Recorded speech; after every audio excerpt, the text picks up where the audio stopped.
Katee, I cannot wait for season 3 of The Mandalorian. I can't wait to see what's in store with Bo-Katan. Thank you for taking the time to talk about it. Oh my gosh, it's my pleasure. It's my pleasure. I see you brought your little buddy. Yes, so the last time we saw you in the Star Wars universe, you were in a room with this guy, you know, but I don't know if any words got exchanged yet. So I'd love to hear from you. What does Bo-Katan think of a little guy named Grogu? Well, look, I mean, she got shot trying to protect him, so, you know, she obviously doesn't want him to get hurt. The Grogu has had an effect on Din Djarin, which Bo may not approve of to some extent. Yeah. Can you talk about the dynamic between Din and Bo, which has resulted from Bo's relationship with Grogu? Yeah, no, absolutely. I mean, Din and Bo are complicated, you know? I mean, the fact that he has the Darksaber and she believes wholeheartedly that she needs that to rule the Mandalorian people. That was her entire, you know, quest when we first meet her, is that she needs the Darksaber to bring her people back together again, and now Din has it. And, you know, doesn't even want it, which is crazy to her. But, you know, I think that I think she respects him for what he is, but and she tolerates him, but I don't think that, you know, he's like a fly to her, and she doesn't really need or want him around. It's going to get hot this year. Oh, God, I can't wait to see this. And you mentioned Bo wanting the Darksaber. That would be the symbol that basically puts her in charge of Mandalore. Yeah. And I would love to hear, you know, you've played this character for so long. How would you say Bo's ideology of what it means to be a leader, how the warriors of Mandalore should be carrying themselves has evolved to this point where we see her, you know, in season 3 of Mandalorian? Well, I think when we first meet Bo in Clone Wars, she truly believes that the Mandalorians are warriors. That's who they are. They're not pacifists. She and her sister, who is ruling Mandalore, completely disagree. And she has aligned herself with like-minded people and potentially followed people, and she's a bit misguided when we first meet her. By the time she realizes the error of her ways, it's too late, and she loses her sister. So all of that comes into play this season and affects who she is going forward, what she's doing, and will ultimately create the leader that she potentially becomes. I think the leader that she wanted to be is not the right leader for Mandalore, in my opinion. And the loss, I feel like so could have. We'll see. Yeah, we will see. I can't wait to see. She is a character with a mighty big ego, and you know, anytime a leader brings their ego into it, it's not the best leader. And do you think that, I mean, like Din Djarin, we've talked about how he's developed a relationship with Grogu. It's changed him and made him kind of open up a little bit. Yeah. Bo has been through a lot, lost a lot. Do you think that means there's kind of walls up that could eventually, because there's got to be an arc right there that's beautiful to play with. Well, I definitely think that she's got walls up. Yeah. I think that decisions that she made resulted in the death of her sister. She, you know, I think that she is driven to an end goal, and that has kept her alive and kept her focused. And what she sees in Din is that Din is slowly letting his guard down because he is caring and loving for something other than himself. And I think that's a great lesson for all of us. I just don't know whether or not she's open to hear that, you know? Yeah. And so we've talked about Bo's evolution. I'd love to hear about Katee's evolution. You've been doing this for years now. Yeah. Now you get to step back into the live action version of Bo for the second time with more and more hours on set. How has it been for you to, you know, find a new rhythm and playing it in live action this time around? Oh, it's been great. You know, it's you know, my hours over at Mandalorian have actually been better than they've been on most shows. So it's you know, it's been kind of nice but it's long. The hours are long. The suit is not the most comfortable thing, but look, every single day that I go to work and I get to put it on is an awesome day. It's super fun, and it's just been such a dream.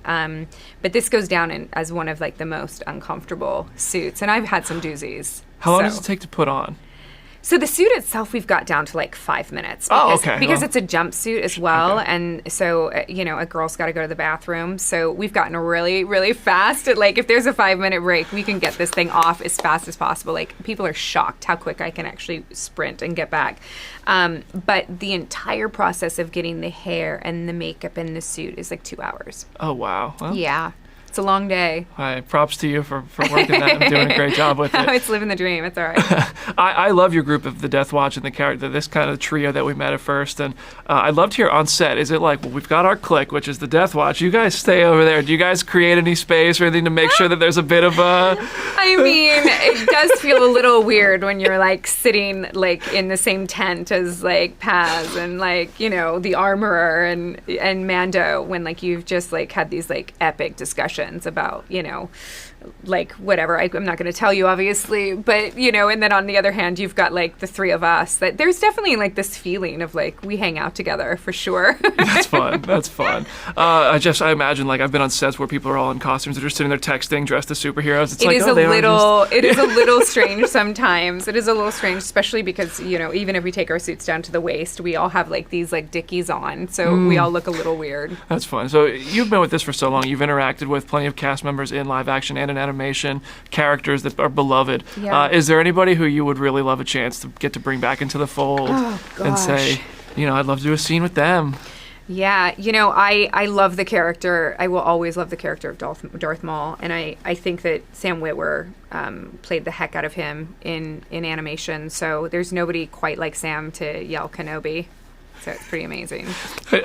I know Dave is like the encyclopedia of everything, but with your history with this, do you feel like how much of an advantage do you feel like you have, and do you find yourself kind of speaking up a little bit and saying, hey, I think Bo would do this, giving kind of like a more collaborative effort of saying like, I know this character, I want to do this or that? No, absolutely. I think that's one of the things after the first season, like the second season, excuse me, my first season, when I came in, and it was really just we were almost paying homage to who Bo was in the animated series.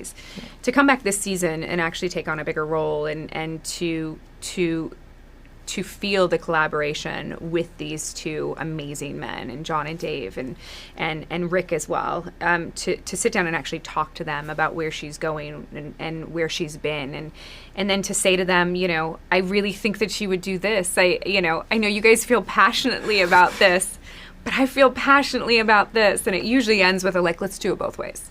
Let's do it both ways. Let's see what fits, and let's go from there. Because I think that's one of the things is you don't really know sometimes where a character's going until you put it on and see how it fits. That's awesome. Which episode are you most excited for everybody to see? I really, really love 5. Okay. That's only 5 weeks. And like 5 weeks 7. away. I can't wait. Oh my God. I can't wait. 3's awesome too. It sounds like there's a good season ahead of us. 2's really fun. I can't wait to 6 see is this. going to be great. And 1 and 8. No, I love it. I can't wait. Okay. 8's epic. 8, of course.